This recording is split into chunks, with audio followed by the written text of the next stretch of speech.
antidote to tyranny is knowledge, and acting with courage to defend our most basic rights, life, liberty, and property, dedicated to the cause of freedom for everyone.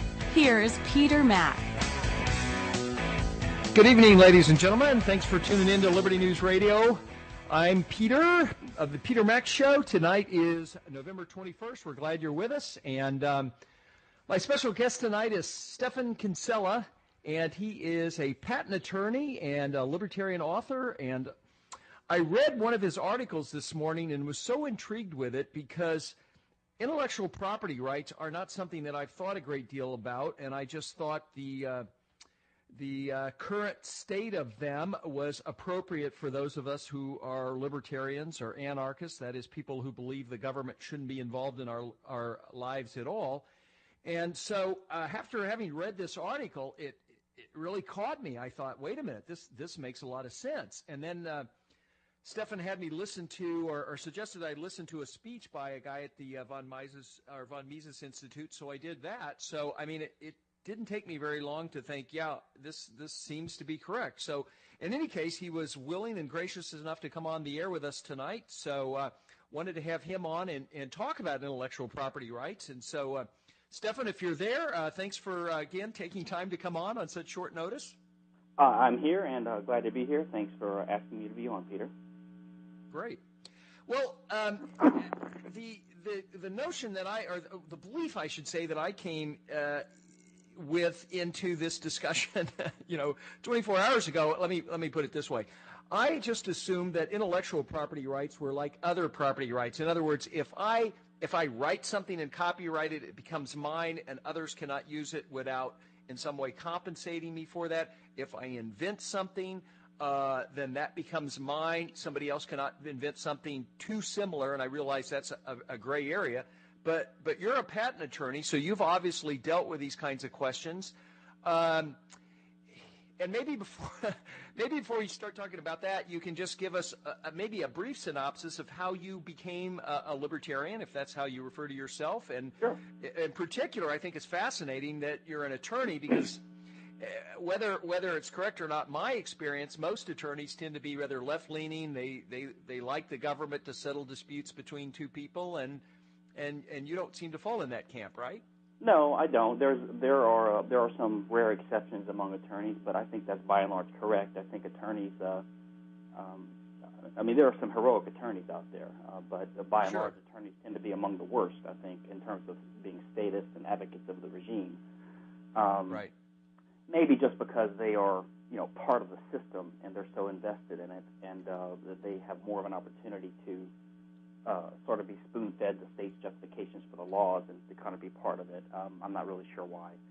But no, I'm from Louisiana, and I was always a sort of a conservative individualist type, and of course was exposed to Ayn Rand like so many people and in high school, and was a pretty strong objectivist-leaning person for a while. Afraid to read works by Mary Rothbard and others that seemed similar to her capitalism because I thought she must be correct in denouncing the libertarians, although they seemed very similar to her political views, which made sense to me. Right. But eventually I started reading the others too, Basquiat and Hazlitt and Mises and Rothbard and others, and Milton Friedman, and eventually realized that I was a libertarian, and then realized pretty early on that the logic of the political principles of objectivism condemn not only aggression by private criminals, but also aggression by the state, and that the state is necessarily an aggressive type of entity. So became an anarchist pretty early on, probably early college, where I was majoring in engineering. And so I was a libertarian for a long time. This is back in, say, the early 80s, mid-80s, so I've been a libertarian for quite some time. And I've become probably more Austrian over the years. And I did accept for a long time the basic idea that, like you mentioned earlier, that intellectual property is just another type of property, a kind of a strange or bizarre one that no one seems to really understand. This arcane area of law, which Ayn Rand and other libertarians and conservatives and pretty much everyone in the West assumes is a legitimate part of Western property rights. So you sort of just take it for granted. And you know that there's some problems with it, but it's such an arcane area of law, you don't really understand it, and you assume that the experts know what's wrong with it, and maybe it could be tweaked by an expert in an ideal utopia, and when we get there, we can do that someday, and someone will look into it. But, but it always bugged me, the idea of IP, because the main justification I read for it was Ayn Rand. And, she has this overarching principled view of rights in everything else she does. It's not really utilitarian or consequentialist or sort of ad hoc, which is what I liked about it. But when you read her defense of patents, it's sort of like she just happened to take the fact that the American Constitution enshrines patent and copyright as legitimate, and so she had to find a way to justify it. So, for example, Ayn Rand thought, mistakenly it turns out, she thought that in America we had what's called a first-to-file patent system, which most of the rest of the world does, which is one reason she may think that that's the case, but we are fairly unique in that we have technically a first-to-invent patent system. But she thought we had a first-to-file patent system. So there's this sort of contorted argument in her article for why a first-to-file system is justified. So you can see she bent over backwards to try to justify why the first guy to race to the office gets the right, even though he didn't even invent it first. And, she basically repeated the mainstream logic you'll hear in law school that, we have to give incentives to people, and it's only fair that, if you know that there's this ability to apply for a patent and you don't, you sit on your heels and you don't apply for it, well, you can't blame the other guy for beating you there first. That kind of unprincipled reasoning. And I was actually just reminded the other day of something someone had I'd written a long time ago. Someone had reminded me of. I'm not sure if it's true. It seemed true, and I think I had validation for it. But apparently, when Rand was younger and sort of learning about the American system, she actually thought eminent domain was legitimate because it's in the Constitution.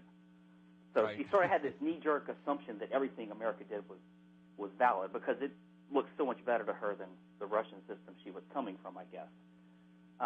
And I think she changed her mind on that later on. But it just shows you that she was sort of just taking for granted what was in the Constitution. But anyway, it never did make a lot of sense to me because she has this contorted argument for why it makes sense that the U.S. government protects patents for about 17 or so years. And, she has this argument, well, it can't be zero, of course, and it can't be infinite because it's really unfair to give rewards to the descendants of the descendants of the descendants of the creator who really didn't have anything to do with it. So she's already, right off the bat, sort of recognizing it's not like regular property because I can leave my car or my wristwatch to my grandson and his grandson and his grandson, even though they didn't do anything to deserve it either. So she's treating them differently from the bat. So even in law school, I always this issue nagged at me, and I started practicing law and then moved into patent law because I was an electrical engineer, and this was early 1990s, and that field of law was getting to be hot back then and very popular. So I moved into it, and I liked it at first. It's interesting working with inventors instead of attorneys. So that's one good thing about being a patent attorney. Engineers and inventors are much more normal and real people than lawyers. Okay. And the engineers tend to treat patent attorneys with more sort of respect than they do a regular attorney because they know they have an engineering degree and they're not complete math illiterates and things like that. So it's kind of an enjoyable career as a lawyer. Okay. And so, but I kept thinking about it, and finally, I'd been doing it for a couple of years, and finally, I kept trying to find one way after another to justify it. And I was thinking there must be a justification, but finally, I tried it the other way. I said, well, wait a second, what if there is no justification? And sort of all these dominoes fell into place. When you just think to yourself, well, wait a minute, maybe there's no justification, maybe it's actually wrong, and then this makes more sense now with the way property rights are derived and homesteading and the nature of scarcity and the nature of contracts, and everything just falls into place. And especially when you become an anarchist and you realize, well, wait a second, patent and copyright are just big government legislative schemes, and unlike, tort law, for example, or contract law, which you can envision arising and did arise in a sort of decentralized court system in Rome or in England, or could arise in an arbitral or a private system, you can imagine these things happening. Two people go to court to settle a dispute, and someone trying to do justice would say, well, you made a contract, you made a promise, you hurt this guy, so then a legal rule is developed that makes sense and is compatible with libertarianism. But these big legislative artificial schemes like... Okay, Stefan, there's our music letting us know the first break is up, so sorry to cut you off in mid-thought there, but we'll get back in just a minute, folks, so stay with us. You're listening to the Peter Mack Show, and Stefan Kinsella and I will be right back in a couple minutes.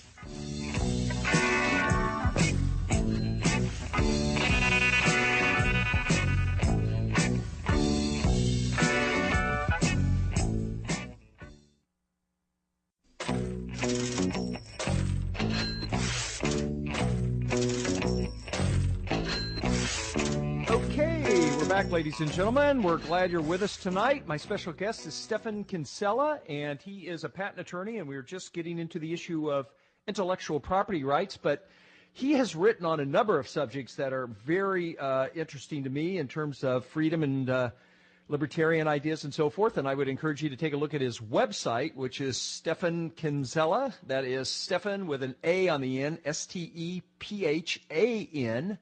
and then Kinsella is KINSELLA.com.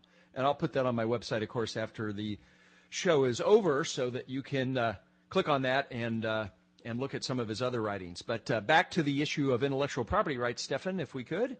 Sure, yeah, and feel free to interrupt me if I'm sort of droning on here because I'd be happy to discuss it. But just to kind of lay out an overview, some people who are new to this, like you were and like a lot of others are sort of find the initiating process into it interesting. But, like I said, if you're an anarchist, you realize that these patent and copyright schemes require legislation.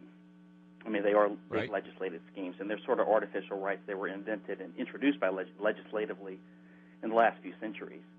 And so if you're an anarchist, it's pretty obvious just from that basis alone that patent and copyright, at least in the forms represented in the statutes, cannot be justified any more than the Americans with Disabilities Act could, or the minimum wage type law, which are impossible to conceive arising in a private society.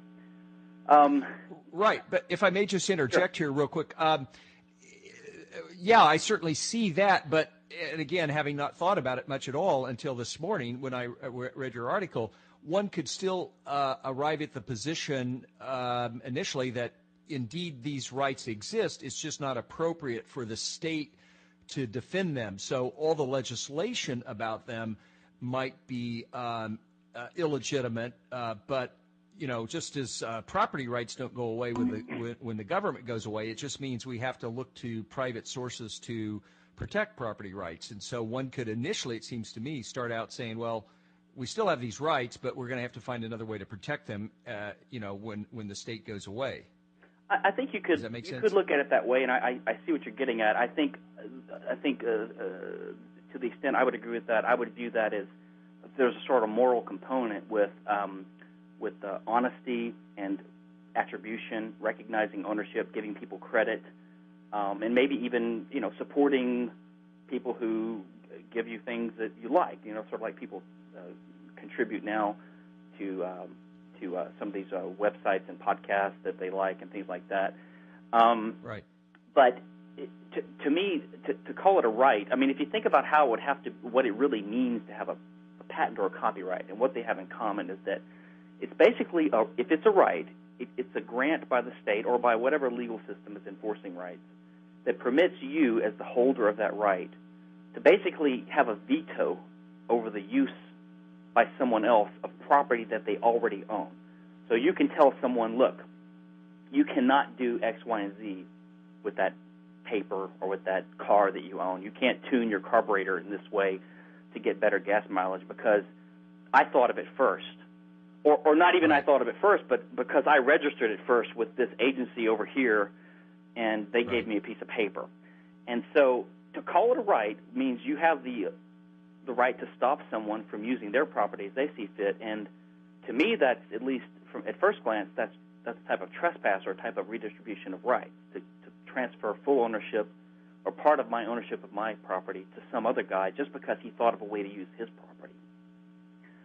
Right, and that's ultimately what sort of brought me around quickly this morning is that, and that, the guy Jim Tucker was making that very point on the audio recording that you had me listen to this morning. Yeah, Jeff Tucker. Jeff Tucker, sorry. Yeah. Right. Well, let me ask you. I've listened to some of your shows, and I listened this morning after we contacted each other, and listened to the debates with Stephen Molyneux and the objectivist, and also part of your Montessori thing, because my child is in Montessori, so I thought that was interesting. But I'm not clear on what, I mean, as an anarchist, I would assume you are more of the principle type of libertarian more than a utilitarian type who sort of approaches things from, let's balance these issues and find out what works best. I mean, I'm assuming that, right? Or is that? Oh yeah, I side with the principle. I mean, I like one thing you said on one of your writing that you had me read this morning that really caught my attention. Coming out of the field of math was the non-aggression principle as opposed to the non-aggression axiom, Correct. And that is, private right or property rights exist first, and that's why it's wrong to aggress against somebody. You're in effect violating their property. So. Just to be clear, yeah, I don't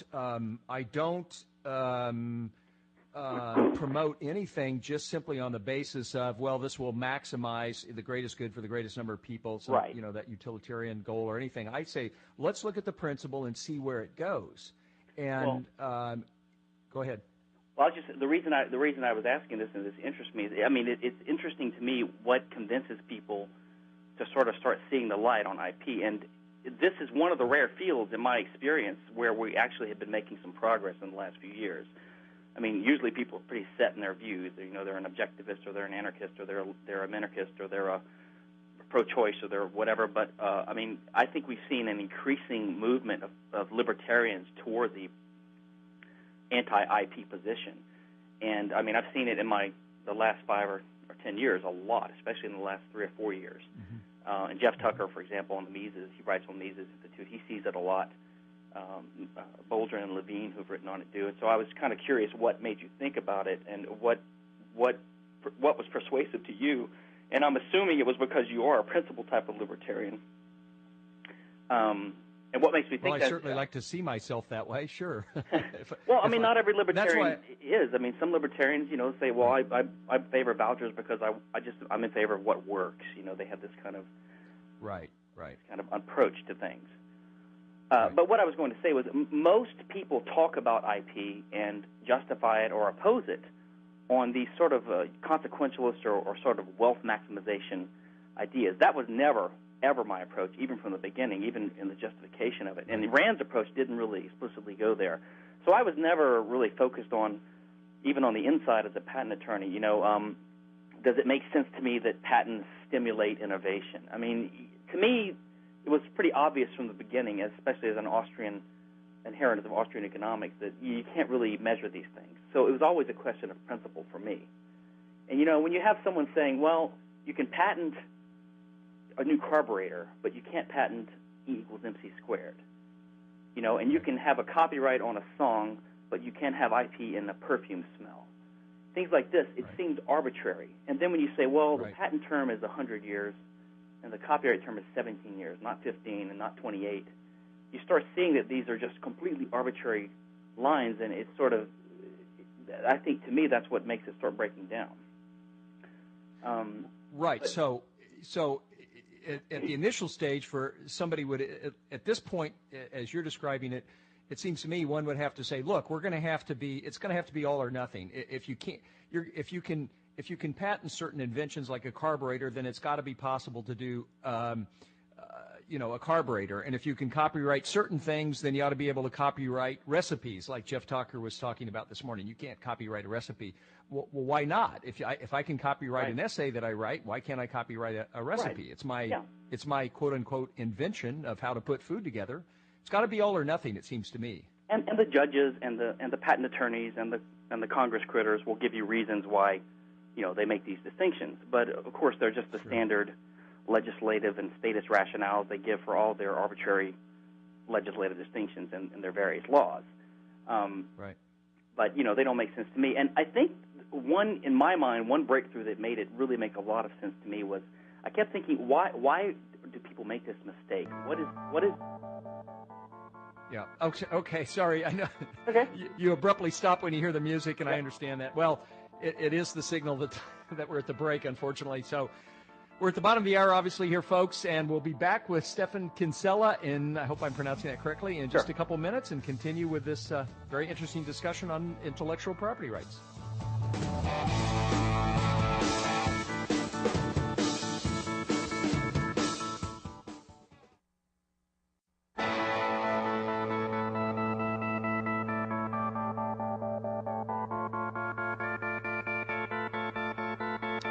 And we're back here at Liberty News Radio. I am Peter Mack, and we are talking to Stefan Kinsella tonight. He is a patent attorney, an author, a libertarian in the Houston area, and has graciously agreed to come on very short notice tonight and discuss intellectual property rights, what they mean, if anything. He is, as I said, a patent attorney, so he's obviously very knowledgeable in this area. And Stefan, I think, unfortunately, though, when the music pops up, we sort of cut you off, if not in mid-thought, That's okay. mid-sentence even.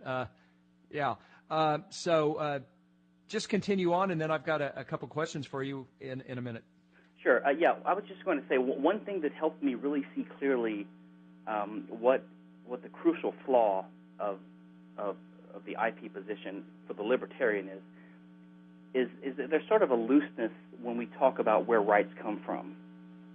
And we libertarians are all about, homesteading property and producing things and trading and contracting. And so you will sometimes hear, if you read, people will, when they try to be systematic about this, they will say, there's sort of three ways to create things or to have rights or to have wealth. And one is if you find something unowned, okay, in the wilderness, in the wild. Homestead a tract of land or something like that, find an apple. And the other is just by contracting with each other, the two parties to the contract both benefit from the exchange, so interaction and exchange. And then the third is when you create something. And so there's this idea that there's three ways of having rights. And I think that is the sort of foundation of the principled defense of IP that objectivists and others share. They think of creation as an independent source of rights. And I believe this is a completely fallacious notion. And I believe it's because they are conflating value and wealth with rights. I mean, it is certainly true that if you use innovation and creativity and your intellect to transform things that you own into more valuable shapes, that you are creating wealth. So ideas can be used to increase wealth. There's no doubt about that. But do we need extra property rights for that? And I would say this, that creation is not necessary or sufficient for rights. And you can think of some clear examples for this. I mean, just imagine that you find some metal, some iron ore, and you beat it into a sword. Now, you created a sword, right? You've made the metal more valuable to you. You may be able to sell it or use it. But do you own the sword because you created it, or do you own it because you were hammering metal that you already owned? I would say you own it because you already owned the matter or the material that you transformed into the sword. So you don't need to say creation is a source of ownership to give you ownership of that sword. You already own the metal that it's made of. So it's not really necessary for ownership. And as for sufficiency, imagine that you steal your neighbor's metal and you make it into a sword. Well, you created the sword, but you're not the owner of it. Your neighbor is. He owned the metal. Or suppose you work for a factory, and they own the metal, and they hire you to make swords. Right. Well, again, you don't own what you created because it wasn't your material, and by contract, the owner of the factory owns the sword. So in that case, it shows that creation is not sufficient for ownership. So the fallacy is in viewing creation as an independent source of ownership. It's not. It is clearly an important source of wealth, but it is not a source of ownership or rights to arise. And once you dispel that sort of fallacious notion or that myth, then you don't have to think to yourself, well, I created that poem, or I created that recipe, or I created that design. Because if you say that creators own things that they create, well, then, of course, the creator of a poem, who's going to be the owner? Well, the creator is going to be the owner. But poems are not ownable things. You know, that's the whole problem. All these things we talk about property rights applying to and ownership applying to are scarce resources, things that people can have conflict over. And so for these things, like the metal and the sword, et cetera, we come up with rules to avoid conflict, and we assign the ownership to one person. I mean, ideas are not scarce and can be shared. If you come up with a way to toast bread, someone else sees you doing it, they can toast bread as well. They haven't taken your idea from you. So ideas are infinitely reproducible, and we're actually lucky in that they are. Unfortunately, the items in the real world are not infinitely reproducible. So we have to come up with rules, because if I take it from you, then you don't have it anymore. If we were lucky enough to have some kind of magical ability or device to, let's say I look at your nice automobile, and I just, by looking at it, I can blink my eyes and conjure up a copy of that car, it would be beneficial to me, and it would not harm you at all. That would actually be a good thing. But if the advocates of IP almost see the ability to reproduce ideas infinitely with no cost as a bad thing, and that is why that with IP laws they try to impose an artificial scarcity on them to try to make them more like the material world, which unfortunately does not have infinite reproducibility. So I'll kind of stop my those thoughts there and let you go. Okay, well, let's see. You did allude to some examples with the sword and so forth, but let's take your example previously mentioned, which is the carburetor. Let's say that you have invented a new carburetor, which, because of some design that you're able to affect, dramatically increases the mileage that cars can get. Right. And I'm a tinker, and I buy one of these carburetors, legitimate action. I can buy one, and I tear it apart, and I look at it, and I go over it and so forth, and I start producing something very, very similar to yours. Right. And then I compete against you in the marketplace. Right. You have Stefan's carburetor, and suddenly comes along Peter's carburetor. Right. Let's take both sides of the issue and kind of go down that road and compare them if we could. And so the advocates of intellectual property would say, well, I stole your idea, and I'm benefiting unjustly from your creation. You're making money because you have produced a superior carburetor, and all I did was take it apart, learn in effect what you did a little twist here and there, metaphorically, and now I'm competing with you and stealing some of your business. That's the traditional view of intellectual property with respect to inventions, right? Yes, I think that is at heart what's at the base of it. That's correct. Okay, and so how do you, in this specific instance, let's take what you've been talking about, in a little more abstract way, and let's pin it down and say, why is Peter not violating the rights of Stefan in what he did with what Stefan created in the form of a carburetor? So I would say that from a libertarian perspective, if you have a clear understanding of individual rights and property rights and even economics, then there are just so many fallacies in that line of reasoning. I think there's at least 10 that I thought of when you were mentioning. I've forgotten half of them now. But for example, first of all, what you described is the market. The market is emulation and competition. People emulate each other all the time. They learn things, and that's what competition is. If I erect a new store, and let's say I have a grocery store, and I say, let me have wider aisles, which some people do, right? Let me have wider shopping aisles because these people won't ram their carts into each other, and they'll like to shop here better. Well, you know what? The next year or two, all your neighboring competitor shopping supermarkets may start having wider shopping aisles. This is emulation, and they're not violating your rights. But because you don't, and there was a comment you said about stealing your business. Well, you don't have a right to your business. Business is the choice of consumers to give you their money. You don't have a right to their money. They have the right to their money to decide where to spend it, right? So I would say there's no way to objectively distinguish between competition that people approve of, like the grocery stores competing with each other, and the kind of competition you described. I would also say that just as Peter, I think, was the second guy in your example, learned basically from the original inventor. So the original inventor learned from countless other people. He didn't come up with the carburetor on his own. I mean, it's helpful to I think the Jeff Tucker talk that you listened to goes into this in good detail. He talks about exploding the myths about some of these renowned creators and innovators in history, such as Eli Whitney with the cotton gin, and the Wright brothers, and I think, was it Watt?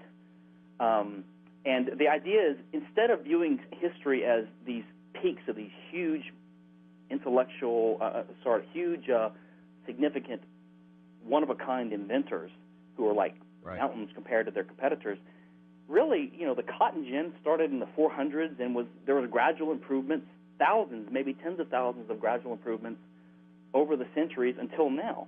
And so if you look at this sort of rising line of progress, there's tens of thousands of little dots of contributions to this idea, and Eli Whitney was one of them, and he wants to draw a bright red circle around his place on that line and say, stop, now I own this. Right. And so I would say that, this guy, the first inventor, is also standing on the shoulders of other people, and there's nothing wrong with learning from other people. Okay, and I'll respond to that when we come back. I'm playing the devil's advocate here, but want to flesh this out. So we'll be right back, folks. Stay with us. You're listening to Liberty News Radio.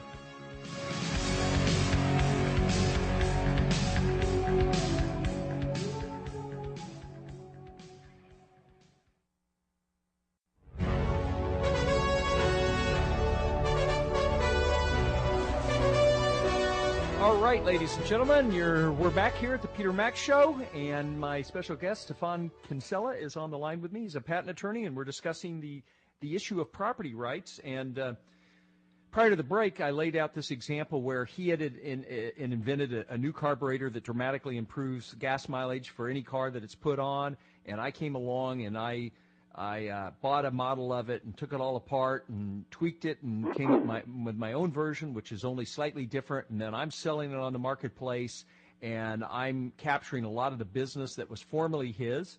And advocates of patents and so forth, correct me if I'm wrong, Stefan, would come along and say, well, you sort of stole his idea, and let's assume that you had applied for and actually had been granted a patent.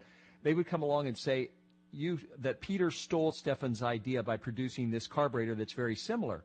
But one objection, it seems to me, that one can levy at that claim is, well, what degree if I'm understanding you correctly, what degree did I steal? If I didn't take his carburetor apart and I invented one that's new and happens to be very similar to his, is that stealing his idea? I mean, part of which you alluded to earlier, I think, on the show is, part of it is the arbitrariness with which one has to make a determination about similarity. Is that part of what goes into a patent? Absolutely. I mean, that this is yet another problem with the patent system. I mean, from the inside, I can say, in my arguments, I try not to argue from authority, and I don't think I have any special authority as a patent attorney. It just made me think about the issue. In fact, I do, and I try not to talk inside baseball and too much because people's eyes glaze over.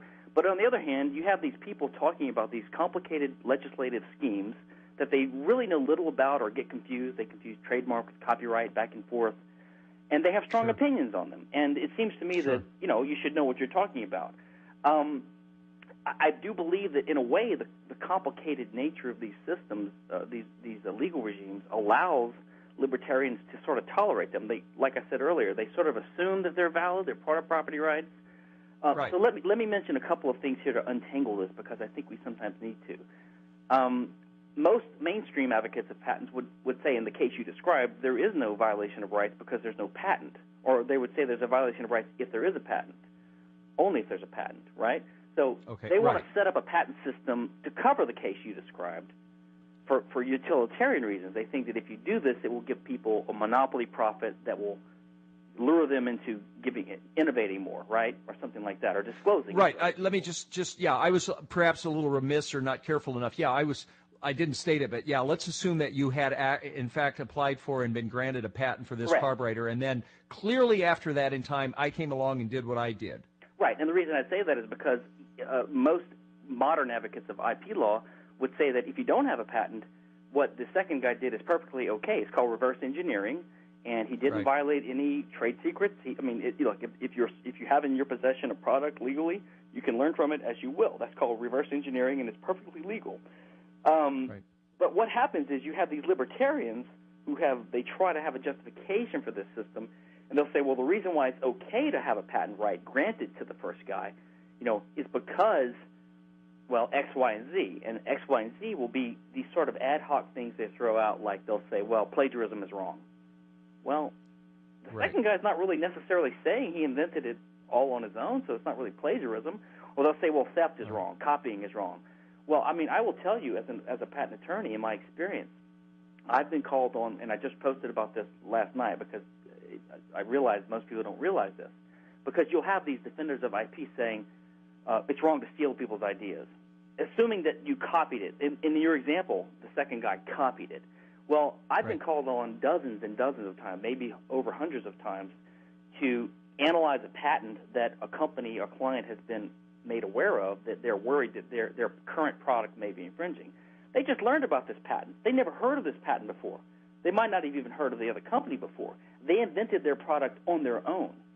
So in thousands and millions of cases, maybe the predominant amount of cases, the concern of patent infringement has nothing to do with copying. In fact, there is independent invention, and the second company or the company that's worried about patent infringement usually came up with the idea on their own, and then it just so happens that someone else registered something similar 2 or 3 or 4 or 5 years ago, and now they're in trouble. But they didn't copy it from the other guy. They just weren't the first patent office. Right.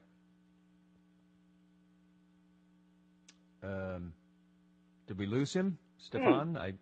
Sorry, I'm still here. Okay. So I was just pausing for.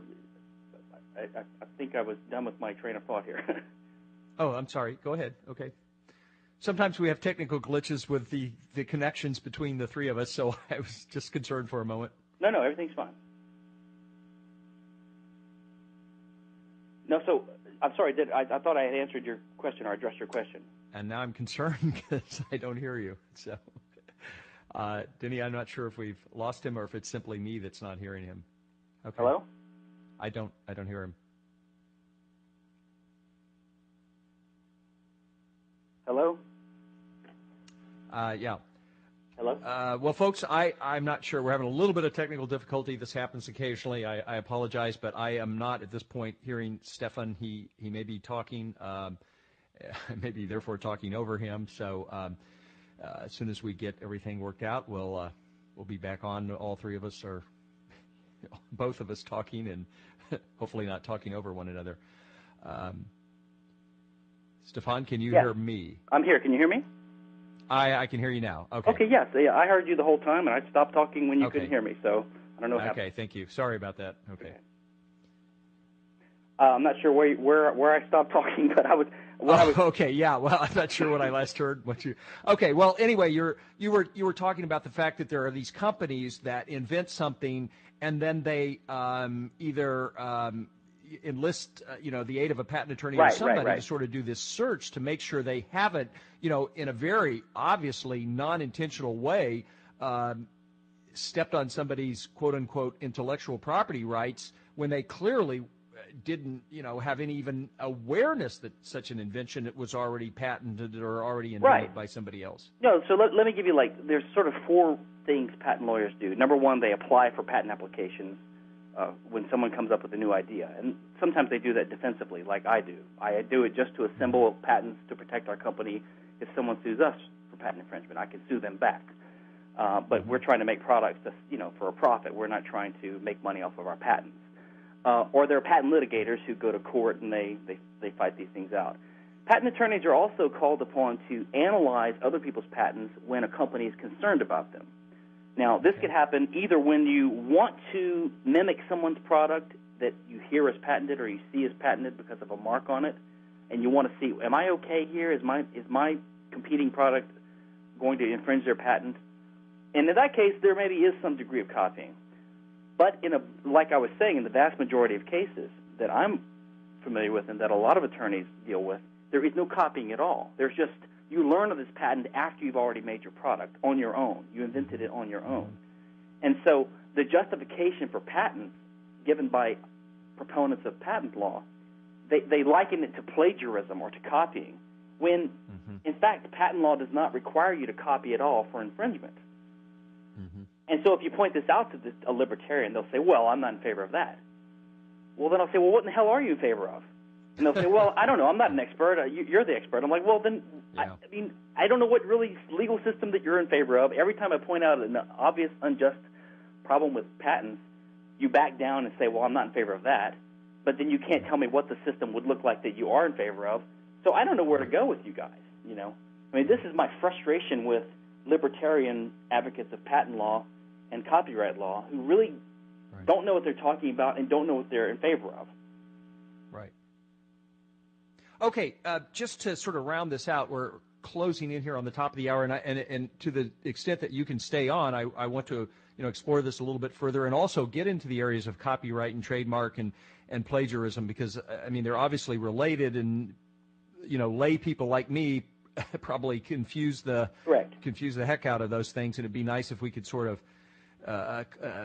make the clear distinctions. But in the case of the carburetor, and this is where I am now in terms of my understanding and my belief is, even though I took your carburetor, a carburetor that you invented, and I purchased legally, obviously, took it apart, re-engineered it, and so forth, did a little tinkering, made it a little better, or at least in convincing, the market out there, the public, that it's better, and I'm selling and I'm capturing what was quote unquote, what was formerly some of your business, and not in a property rights sense, but just business that you had. I am not violating your rights because the metal, the very pieces of matter that I'm using to construct that belong to me. Correct. And therefore, I'm not violating your right any more than if I read about carburetors that had been produced, in the last century and came up with my own. Just because it's similar to yours or very similar to yours doesn't mean that I have stolen your idea, because, as you said, the idea itself isn't property. It's only the kind, really matter. Well, maybe not really matter, but in this case, matter that I can have property over. Is that right, or is that close? I can't believe you came along this morning and are restating it this well. I think that's beautiful. I would say every action we take is informed by knowledge, and the knowledge comes from somewhere. So what's right, wrong okay, with and you're making a really good point, but we're not going to hear it, so hold that thought, Stefan, and we'll be back here in a few minutes, folks. Thank you very much. Hold on, and we're going to be back for the second hour. This is great. Okay.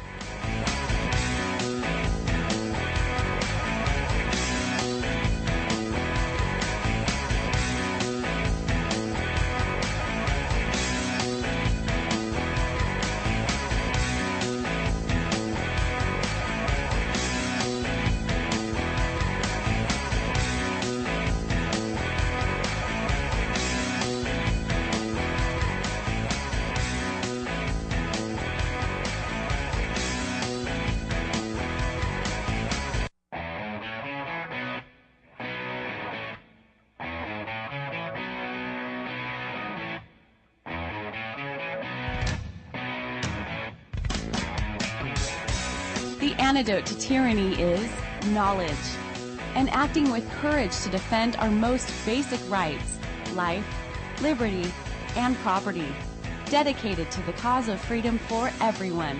Here's Peter Mack. Welcome back, folks, to the second hour of the Peter Mack Show on this Saturday night, November 21st. My special guest is Stefan Kinsella, and he has agreed to stay on for I think at least most of the next hour and continue this discussion about the issue of intellectual property rights. And just prior to the break, just to catch you up, we were talking about this. The scenario was Stefan has invented this carburetor that dramatically improves gas mileage, and the only relevance of that is that he's earning a lot of money from it. He's gotten a patent on it. Along comes Peter McCandless, buys one of these, tears it apart, in the parlance of engineering, re-engineers it, does a few modifications, improves it, or perhaps doesn't improve, but at least in terms of the marketplace is able to garner a portion of the market apparently that Stefan had before. Intellectual rights advocates come along and they say, I'm in violation of his property rights, violation of his patent, I guess. I've quote unquote stolen his idea. I'm therefore liable. And so forth. Then, from what I've learned this morning, I say no. I mean, this probably isn't defensible in a court of law, but I come along and say no. I simply took metal. I learned about his carburetor just like I could have learned about other carburetors. What I produced may be a very close copy of his, maybe a compilation of other carburetors or other information, other knowledge I have about, carburetor type kinds of things. I'm free to do that. The claim that I violated his right is arbitrary. So that's kind of where we're at, right, Stefan? Yeah, that's a good recap. And Okay, I would say that basically what you're describing is the free market and innovation, competition, emulation, learning. There's this sort of famous quote, or at least one I like, by Robert Nozick, which is that the libertarian, what we're in favor of is capitalist acts between consenting adults, right? And say that again. I'm sorry. Say that quote again. He said, the libertarian is unique in that what we favor is the freedom to have capitalist acts between consenting adults. Right. And so he put this word capitalist in there to sort of distinguish us from the civil libertarians who don't recognize the domain of economic freedom, right? Okay. And to say that, if you're two consenting adults can consent to different types of sexual relations or things like this, or sure, why not capitalist acts like me agreeing to pay right. you $1 less than the minimum wage, et cetera. Right. And maybe we need to recognize that there's the right to innovative acts between consenting adults, or innovative acts in a free society. Basically, there's nothing wrong with innovating and learning. I think the problem is there's sort of a hidden presumption sometimes that this Peter Mac guy had a contract or made a promise to Stephan Kinsella. Hey, I'm going to buy your carburetor, but I promise not to learn anything from it, or I promise not to compete with you. Uh-huh. And, maybe you can come up with a justification for a signed contract between us that limits me. Maybe instead of selling carburetors to people and just trying to make a profit off of it, you want to restrict what people can do with it. And so you're not selling them the complete carburetor. You're selling them a carburetor for certain uses, right? Well, of course, under a free market, then you're going to sell it for a smaller profit, because instead of me buying a carburetor I can do whatever the hell I want with, now I've got these obligations, and I'm going to think twice before I sign it. But, if you give me a good enough cut on the price, maybe I'll buy it. Right. But the problem is, well, is there a contract? If there's a contract, yeah, I might agree that the buyer is infringing the contract rights of the seller when he copies it or learns from it even. I don't think that such contracts would be that popular, go over that well with people in a free market. But right. if it did, then sure, the buyer is obligated. The problem is that people point to this and they say, aha, well, you can build a patent system or even a copyright system out of this. The problem is this only binds or obligates the buyer because he has a contract. But once the information gets out and some third party learns about it, he's free to use it. He's not in privity of contract, we call it, or he doesn't have a contract with the seller, with the innovator, right? Okay. And I would also say that just think about it this way. Anytime you have an improvement in a carburetor, even by the first guy or the second guy, he's got to learn his information about carburetors somehow. Right. Does he do it in school, where the universities are now trying to restrict IP restrictions like the University of Texas and Harvard on how their students can use what they've learned? Or he's got to learn it from a book, or he's got to learn it from looking at things he plays with and tinkers with, or that he uses and sees in everyday life. This is what life is about. This is what the market is about. People learning things and using this knowledge to manipulate their property for useful purposes. It's not good. It's not bad. It's good. I agree. Well, let's venture into the area of copyright then, and help me and the audience learn about the similarities, to the extent there are, and the differences with patent law. Maybe we could start with an example, or if you to just talk about it in the abstract first, that's fine too. So the way it works is there's this domain of law called intellectual property, and it's used to denote 4 sort of traditional areas of law and 2 or 3 innovative or new areas of law. The 4 traditional ones are patent law, copyright, trademark, and trade secret. Okay, these are the 4 traditional IP law areas. They're all different. Why they're lumped together, I mean, there's something in common with at least patent and copyright. And then there are more newer, more legislated ones that are more recent, like database rights in some countries, moral rights, which is sort of an aspect of copyrights in some countries, boat hole designs, which is a special, part of some federal law which protects the way boat holes are designed, and mask works, the way semiconductor masks are laid out, which is sort of a hybrid of copyright.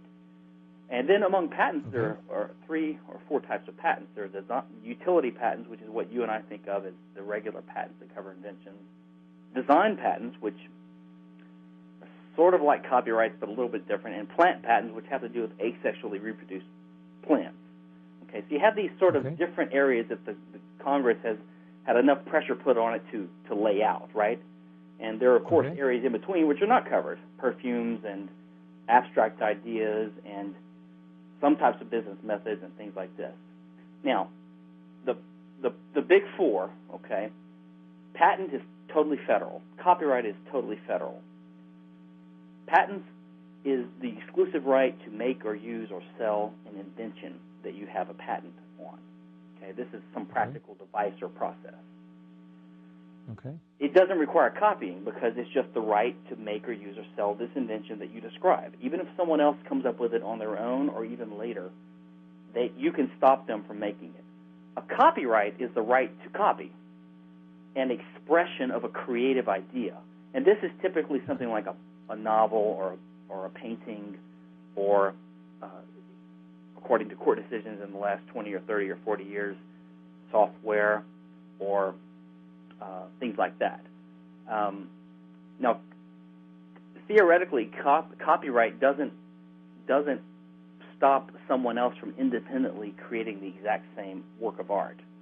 But that's very rare. Of course, no second person is not going to create the same painting by Picasso or the same Star Wars movie, in part because they already are aware of these things, and it's impossible to independently reproduce it now because they're aware of it.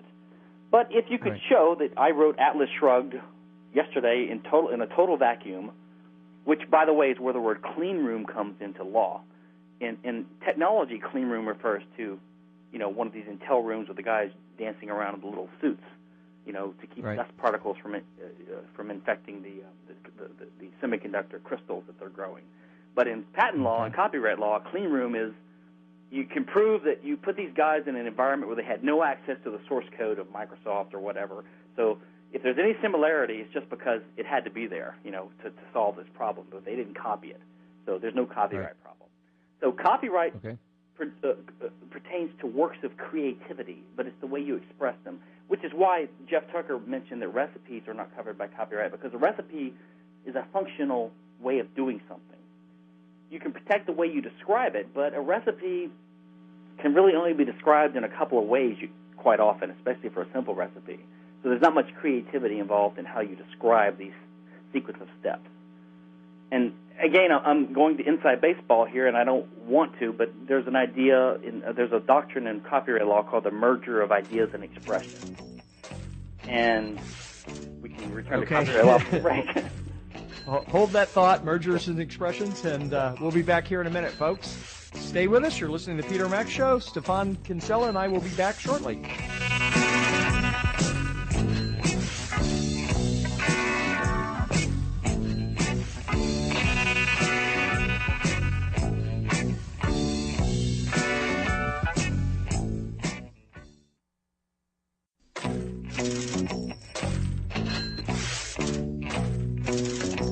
Welcome back to the Peter Mack Show, and we're talking about intellectual property rights. And just here in this segment before, Stefan was laying out, essentially there are 4 categories, if I understood you right: patents, copyrights, trademarks, and trade secrets. And then within patents, you were telling us about subdivision, various kinds of patents, and so forth, and then you were about to talk about mergers and something else, and I didn't quite get it.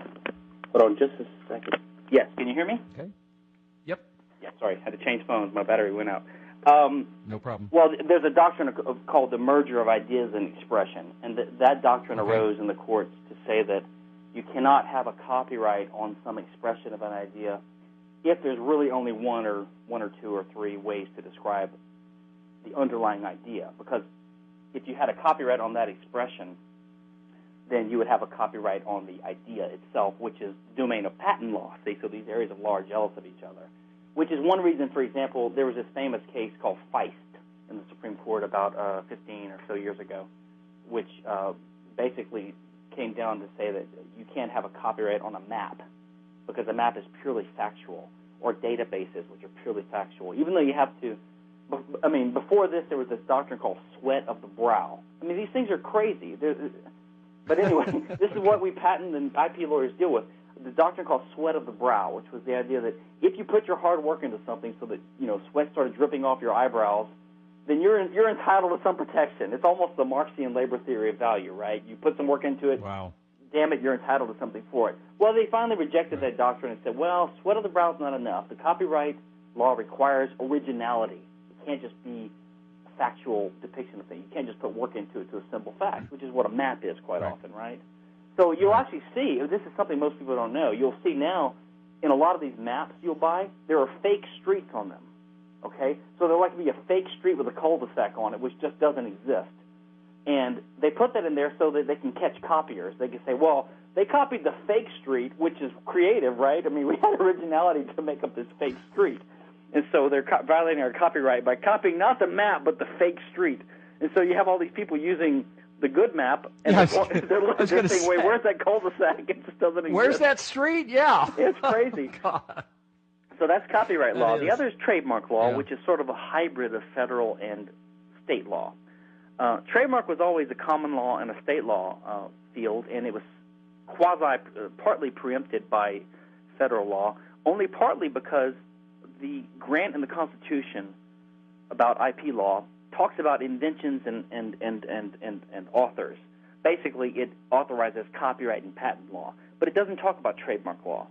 So what Congress has done is they have passed this thing called the Lanham Act, which is the trademark law, federal trademark law, under the Interstate Commerce Clause, but it can only affect commerce that's between states. So if you happen to have some business that's purely local within a state with no effect on other states, then your trademark is governed by state trademark law, not federal trademark law. Okay, but trademark law basically gives you a potentially perpetual right to the unique use of an identifier of a source of goods, like a name, a brand name, for example, like Kleenex, unless it's lost and becomes generic. And then trade secret is basically the idea that if you keep something secret that's useful to you economically, like the formula for Coca-Cola or how you mix some chemicals, then you're entitled to keep it secret even if someone spills the beans, if it's not too late to keep it. So let's say some employee leaves your company and he tells the second employer how this is being made, and there's a danger that this knowledge may get out. Well, that you can go to the court and get an injunction based upon your trade secret right against the second company and the employee, the former employee, and you can say, listen, you cannot tell anyone about this. It's got to stay a trade secret, and if you tell anyone, you're going to go to jail for contempt of court. So it's a way to keep secrets secret by the force of the state. Okay? Mm-hmm. So there's and there's federal law on this too. It's mostly state law, but there's federal law on this, and it's actually there's like some Economic Espionage Act, and there's federal jail sentences for violation of that. So basically, all these four areas are extremely tainted by the federal government's intervention. In my view, patent and copyright are the worst, although trademark law has terrible aspects to it. It used to protect basically confusing the consumer by using a trademark or a trade name too similar to that of someone else.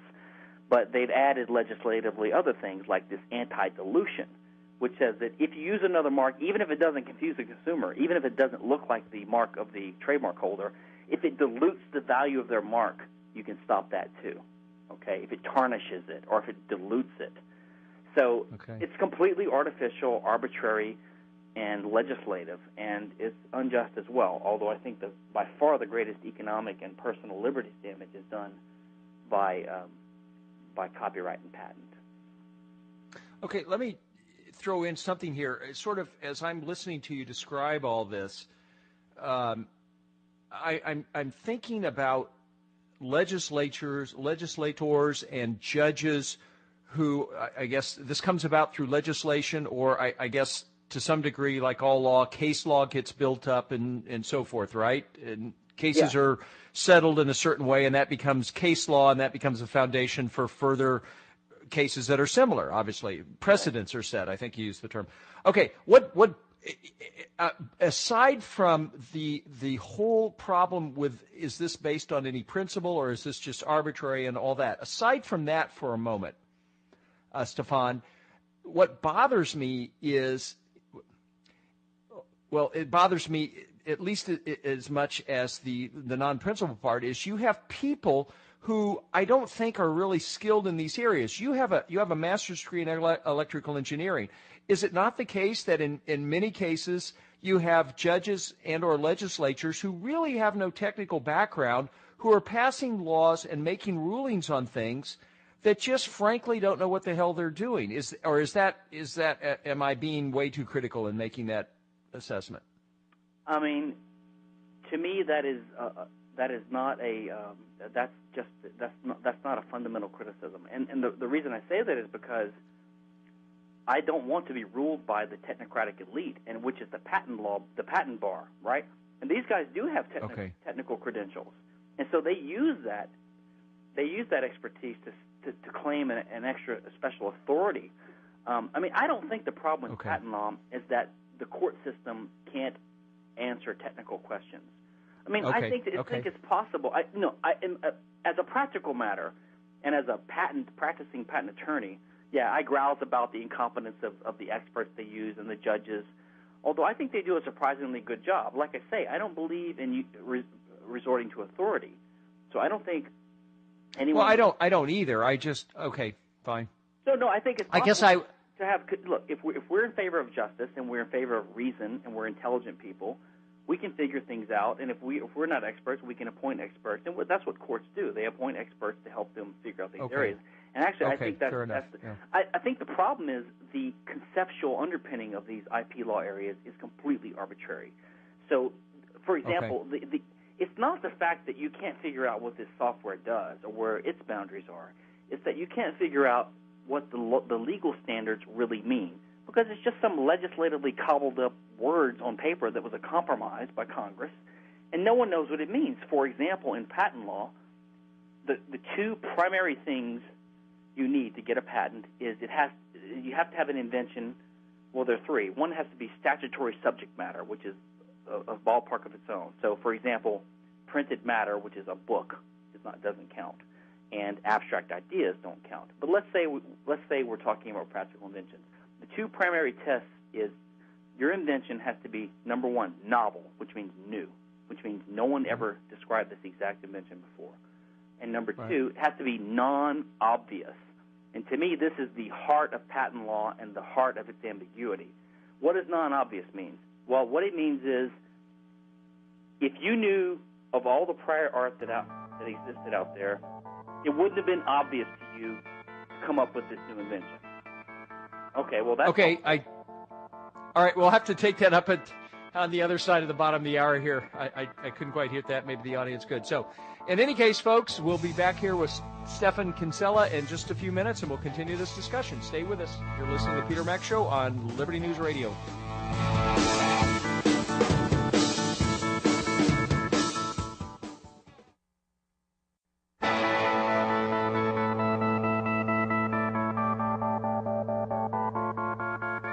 And we're back here with Stefan Kinsella.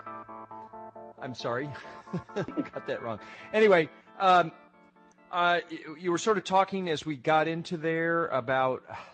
I couldn't quite hear. What I was mentioning was the primary test that the patent office and the courts use to determine whether an applied for invention is patentable is whether it's non-obvious in view of the prior art. And non-obviousness is this sort of irreducible idea that it's just non-obvious to someone who's skilled in the art, which is another idea that has no objective or coherent meaning. So the point is, you were talking about whether these guys weren't technical experts, and that's a problem. And I think the bigger problem is that the very standards of patent law are arbitrary and vague, and they are just literally impossible to apply objectively and fairly. And even if they could be applied objectively, I think they'd be wrong. I mean, you could pass a law that says every redhead should be executed, and that might be pretty damn clear, but it wouldn't be right. But this law is more like a law saying everyone with hair that looks wrong should be executed. That's what these are more like. I don't know what a non-obvious idea is. I know how to argue it using what's going to persuade a court or an examiner, but this just sort of this artificial standards set up by the courts. Okay. Wow, it's a more complex field than I ever imagined. But that should have been obvious, I suppose, at the beginning of the show when you started talking about, your libertarian friends of one persuasion who say, well, I'm for intellectual property rights, and then you start laying out specific examples, and they say, well, I don't want that, and yet they're not able to say, in a positive sense, what they do want. If we could, Stefan, as we're down here to about less than a half hour, let's talk about, in some concrete examples that may be helpful to me and the listeners, the notion of copyright infringement. For example, you have your website. Let's imagine we live in a universe where there's no federal, state laws imposing everything. You have your website and you have articles on there. If I just copy one of your articles and erase your name and put my name on it and stick it on my website as if I wrote it, absent any laws, I still think that's wrong. I'm not saying. I mean, I don't want to use the word stealing because that has a specific name, but I'm using an idea that is not mine. I didn't write that, and yet I put my name on there as if I wrote it. And that would be we teach people. Let's play classical plagiarism. I agree with you. Right. And we teach people in colleges, and my friends, my colleagues in the humanities that demand much more writing, obviously, than I do in a math course, are very quick to point this out to students when they do it. They lift a passage, a phrase, whether it's a direct quote or not, and they fail to give the appropriate citations, and they're called on the carpet for that, as I think they should be. Now, okay, so what is the distinction in your mind between plagiarism and copyright violation, or what, if there should be such a thing as copyright violation then? I mean, I think there's almost no relation, and basically plagiarism, which I agree is immoral, or it usually is immoral in the traditional context. And that is why. Go ahead. I'm sorry. I was just trying to emphasize, because I'm pretending that something I wrote. I'm pretending to have written something that I clearly did not write. It would be a lie for me to say I wrote that. Yeah, it's dishonesty, which most people recognize as being immoral. And this is what IP advocates latch on, sort of in a uncareful ad hoc with, they say, well, you're for plagiarism if you're anti-IP, as if to say that IP law is based upon the foundation of plagiarism. And okay, so let's take that one step at a time. First of all, if IP law is based upon the immorality of plagiarism, well, it couldn't be a law, because even though it's immoral, it's not illegal. It doesn't violate anyone's rights for me to lie. It doesn't necessarily violate someone's rights for me to deceive people about authoring something. Okay. Now, it could, if you get away with it, which is rare. I mean, there are millions of public domain works out there right now. Plato's works, Aristotle's works, Shakespeare's works. I can publish tomorrow one of Shakespeare's plays on the internet. There's no copyright infringement. There's no copyright in that. I can change the name if I want. I can say, A Midsummer Night's Dream by Stephen Kinsella. Now, what's going to happen? Will anyone really be deceived? Will they take me seriously? Will it even be dishonest, or will it just be stupid and a joke, and will I make myself look like an idiot? I mean, will I be able to sell Kinsella's Republic and just duplicate the words of Plato's Republic? I'm perfectly free to do that, but you don't see people doing that because, no one wants to buy an altered work of a famous work. They want to buy the original thing. Now, in certain cases, if you actually alter the work and deceive the customer and you make them a contractual guarantee that I'm the author of this, and if I'm not, you can sue me for damages, well, okay, then there's fraud. There's a contractual claim against that guy, which almost never happens, and if it does, it still wouldn't justify IP law. The point is that copyright infringement and patent infringement do not require a showing of plagiarism. They don't. They just require you to copy someone. I mean, look, who's the typical defendant of a copyright claim? It's someone who shared, a Madonna song or something like that. They don't pretend like they wrote Madonna's song. They just share it, right? Or in a patent case, again, it's just I'm selling a product and someone sues me and says, hey, you know what? I filed a patent on that 7 years ago, and there's a claim 28 in there. I can construe that to cover what you're doing. So you have to stop or pay me royalties, or you have to just stop because you're competing with me and go out of business. This is why RIM, who makes the BlackBerry, paid $612 million, literally, to NTP, the company that owns the patents, even though the patents that were in question were under re-examination of the Patent Office and had questionable validity, because they were still considered valid at the time, and the court had the power to issue an injunction telling RIM, you cannot sell any more BlackBerries, which was angering members of Congress because they used BlackBerries. So there probably would have been, if it had gone further, there probably would have been, the federal government would have stepped in and used its power as the issuer of patents to issue what's called a compulsory license, which is sort of like an eminent domain taking. So it's completely bizarre. The federal government issues these monopolies called patents and then retains the power to abrogate them, but then they have to issue compensation to the holder of it under the eminent domain statute as if it's a private property right. I mean, it's completely bizarre. It's almost like the FDA drug approval process. You have these companies that make these chemicals that are protected by patents, these pharmaceuticals, and they claim that they need the patent monopoly to help them recoup the cost of making the drugs, or the drugs that never make it to market or whatever. And yet the same government that's granting them this wonderful patent is imposing so many costs on them in terms of the FDA process, the regulatory process, the delays introduced, the disclosure requirements required by the FDA process, the taxes, the regulations. I mean, so the government hampers these companies, shackles them, makes them into basically handicapped companies until they're screaming for some help, and the government says, okay, well, here's a patent that'll give you some monopoly rights. So you have these. It's the adage of Mises that controls breed controls. The government imposes regulations on the economy. It causes damage, and people squeal for relief, and the government imposes more controls, and it gets worse and worse and worse. And the patent law and the copyright law are just part of that. Okay, so on copyright, I want to be clear on this, and I'm pretty naive, I guess, or simple. If somebody writes something and I take a book and I sell it, you write it. I lift a bunch of your writings from your website. I put them into a book. I put your name onto it. I'm not pretending. I'm not plagiarizing. I'm not pretending I wrote it. And I just sell it and I make money off it. Then if you had in fact copyrighted, you may have, I don't know, your writings, I sell it, I'm in violation of copyright law, right? Yes, and this is another misunderstanding. Copyright is not a verb. It's a thing that happens. It's a right that you have. In other words, it's not up to me whether I have a copyright in my books or my articles or the email that you sent to me today. You have a copyright in that because you wrote it. That's it. Federal law says you have a copyright in that. You don't have to copyright it. You don't have to register for it. You don't have to ask for it. Okay. And you can't even get rid of it. This is the funny thing. I mean, let's suppose you had a book that you wanted to dedicate to the world. You didn't want anyone.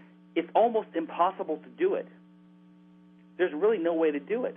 I mean, because you have a copyright, and the government says you do, which they say you can sue someone to stop them. So if you tell someone, well, yeah, you can reproduce. If you sign a contract with them, yeah, then they can rely on the contract. But let's say you want to release it to the whole world. It's almost impossible to do it. Copyright is what we call sticky. The government imposes it on people. Well, we'll have to pick that up. The music always cuts into you at the last there, Stefan. So we'll pick that up in a minute, folks. Stay with us. We've got one more segment to go. This is fascinating. I hope it is for you, too. We'll be back here in just a minute.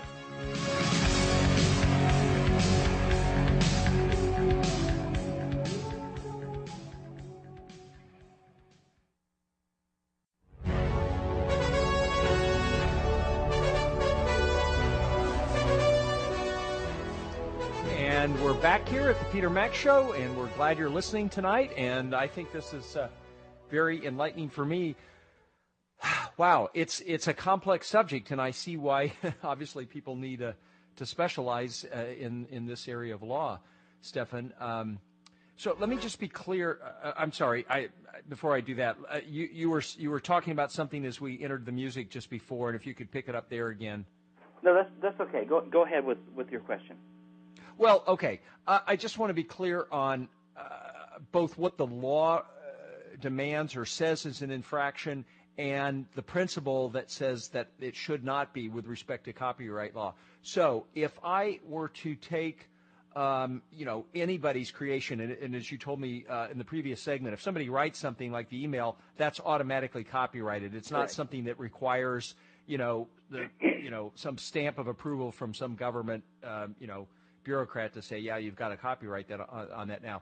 And if I take that and I sell it, and I'm not plagiarizing, so I'm making the appropriate attributions to the people that wrote it, let's say you, and I sell it and I make money, then I could be sued legally, as I understand it, I could be sued for copyright infringement or violation. Correct. Is that correct? Yes, that's correct. Okay, and why is that? Tell us why that in principle should not be the case. Okay, so under the current law, the copyright statute, the word copyright is a bit of a misnomer, right? Because it's not just a copyright or the right to reproduce. If copyright was only the right to reproduce, to literally reproduce something, it would still be unjust in my view, but it wouldn't be nearly as bad as it is now. There's a bundle of rights. If you look in the copyright statute, they're explicitly enumerated. And in addition to the right to copyright, there's a right to distribute, the right to broadcast, the right to perform, things like this. And the worst, in my opinion, is the right to derivative works. So, for example, a work that derives from another work that's already a work. So, for example, I could not write tomorrow. In fact, this just reminds me of another example. There was a sequel written to The Catcher in the Rye, I believe, something like that, recently. And the author of this sequel to The Catcher in the Rye, which is a derivative work because the characters derive from those in the original. A federal court, this is in the last 3 or 4 months, issued an injunction against the selling of this book. Now, this is literally book banning by the government, literal book banning. They cannot publish it, and if they do, they will go to jail for contempt of court, not just a financial penalty. So the derivative work, we lost you again, or at least I did. Maybe the same scenario. Okay, hopefully you're hearing me, but hopefully we'll get you back on here as we did. Another little technical glitch here, but okay. As I understand it, I'll just recap since I'm not hearing you. Hopefully, I'm not talking Can you hear me? Yeah, I can now. Sorry. Oh, I'm sorry. I didn't know. I was talking it's about. It's not your fault. It happens. Yeah, go ahead. Okay. I'm not sure where I dropped out, but I was talking about. Okay. Go ahead. You can tell me where I dropped off?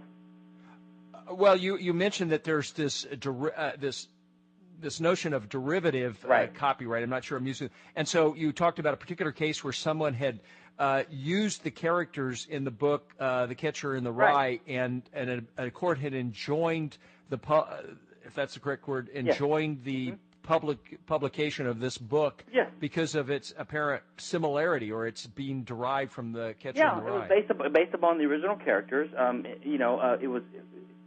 To enjoin means to issue an injunction, so the court issues an order saying, you shall not do this, and if you do, it's contempt of court and you will go to jail. So this is a literal case of book banning by virtue of copyright law. It's not the only one. So this is an example of what, in my opinion, the worst part of copyright law is actually the derivative rights, the derivative works. I mean, look, let's say I've never seen a Star Wars movie. I've never made a contract with George Lucas by any stretch of the imagination. But I've heard, in common culture, I've heard of these characters. And I want to make a porno film based upon it, or I want to, just write a novel saying, the further adventures of Han Solo in the Kinsella Galaxy. They could stop me from doing that. Although I am not taking their property. I'm not doing anything to their property. I'm not hurting them. I'm just doing something that people want to listen to. So to me, this is the problem with one of the problems with copyright is the derivative works provision.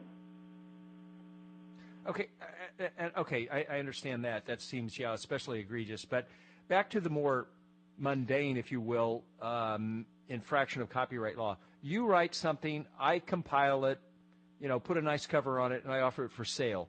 As I understand it from what you just said, and that's a violation of your copyright, and you could sue me and get a court to enjoin me from doing so or so forth.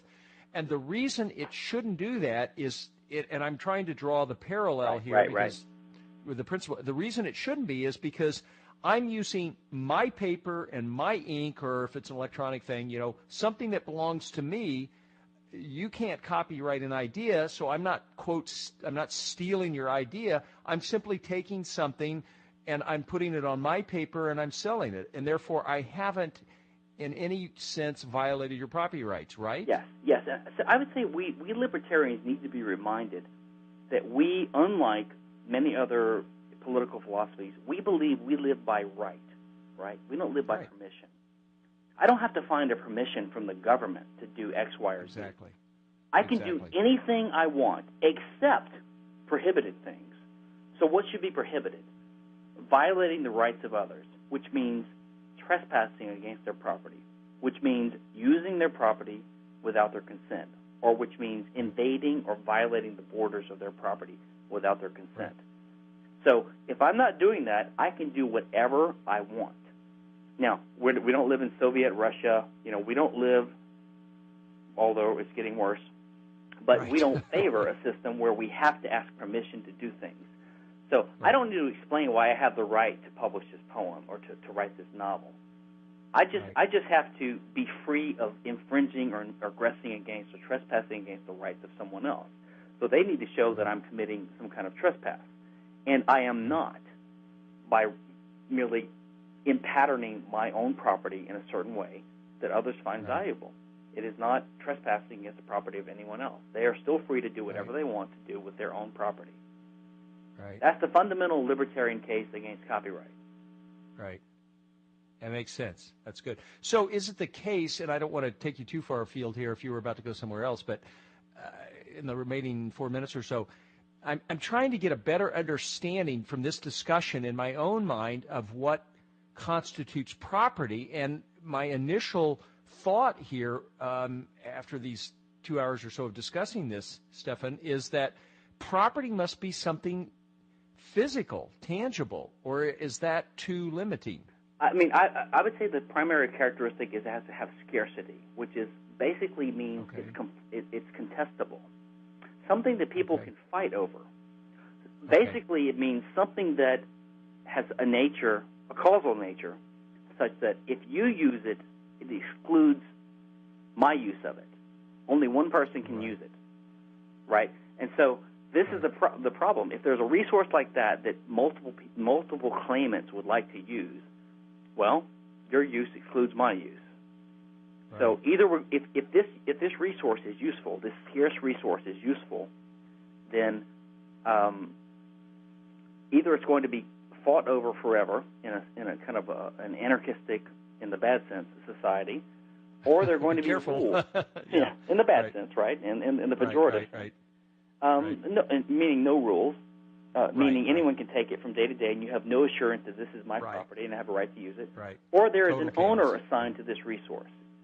And so I think basically we say if there's a resource that someone needs to own to be able to use it, then who owns it? That's the libertarian answer. Right. The libertarian answer is the person with the best connection to it owns it. What's the best connection? Well, we believe it's the person who discovers the resource and puts it to use first, right? Or who received it by contract from someone who did. Right. It's actually very, very simple. Right. Well, and to me, that's the beauty of anarchy or libertarianism, as we're using it here tonight, is the simplicity of it. It is really just so fundamentally simple. It seems to me, maybe I'm naive in having that opinion, but you're probably hearing me, and I've lost you, Stefan, again. No, I'm here still. Okay. Yeah, and what's helpful to me, Stefan, as we go through this, Stefan, I'm sorry, is when you take something and you say, okay, this is illegal, then look at the logical ramifications of that. So, for example, I was thinking of this as you were talking about copyright. If it's illegal for me to take what you have written and package it in a book and sell it, as the current law states, then what if I translate that into German? Is that illegal? And if that's illegal, what if I translate it using a language that nobody except one other person understands? Is that illegal? And you start looking at the extreme cases, and then to me it forces you to revisit or to uncover or identify or make explicit the underlying principle. I agree. And I just ran out of time. Well, thank you very much for being on. Hold on after we go off the air for just a minute, if you would. And folks, this will be up for you to listen to again very soon on my website, Peter Mac Show, Liberty News Radio, and elsewhere shortly. So thanks for tuning in. Stefan, thanks very much for being on, and we'll have you on again soon.